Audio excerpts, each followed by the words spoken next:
उन्नती फाउंडेशनतर्फे पिंपळे सौदागर येथे लाल रंगानिमित्त रक्तदान शिबिर। उन्नती फाउंडेशनतर्फे नवरात्र उत्सवाच्या निमित्ताने 9 दिवस विविध सामाजिक आणि उपक्रमशील कार्यक्रमांचे आयोजन करण्यात आले।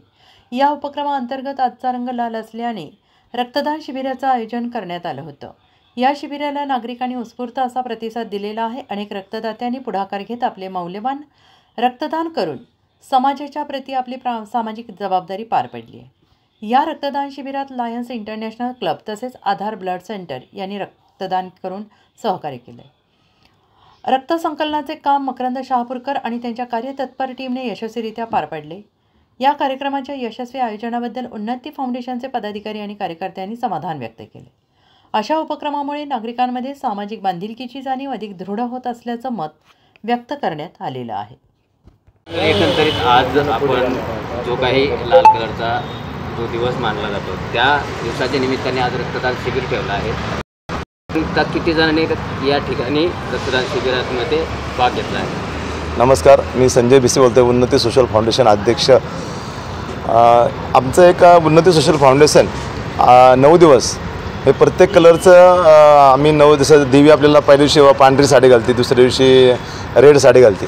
त्यामुळे आता साडी घालण्याचं म्हणजे तो देवीचा एक पोशाख आहे समजा, किंवा त्यात आम्ही काय केलं 9 दिवसामध्ये काय केलं, मग आता आज रेड साडी घातली देवीने, तर आपण मग रक्तदान केलं। रक्तदान केल्यानंतर काय होतं, एक समाजाचं आपण काहीतरी देणं लागतो एक याच्यामध्ये, आणि अनेक लोकांचं जीव वाचू शकतात। त्यानिमित्त आम्ही प्रत्येक कलरला महत्त्व आहे। समजा उद्या निळा कलर असेल तर निळ्या कलरला आम्ही अक्षराला महत्त्व दिलेलं आहे। मग तुम्ही आई वडिलांच्याबद्दल निबंध लिहा, देशाबद्दल निबंध लिहा, म्हणजे आपण लेखणीला महत्त्व दिलेलं आहे। अशा अनेक कलरचं महत्त्व आहे। तसंच ग्रीन आहे, हिरवा आहे, तर पर्यावरणासाठी आपण झाडे लावा, झाडे जगवा, असे आम्ही 9 दिवसाचे कार्यक्रम घेत आलेले आहे।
पुणे तसेच पिंपरी चिंचवड आणि महाराष्ट्रातील महत्त्वाच्या आणि ताज्या बातम्या पाहण्यासाठी महाराष्ट्र 18 न्यूज चॅनलला YouTube वर सबस्क्राइब करा आणि बेल आयकॉन प्रेस करा।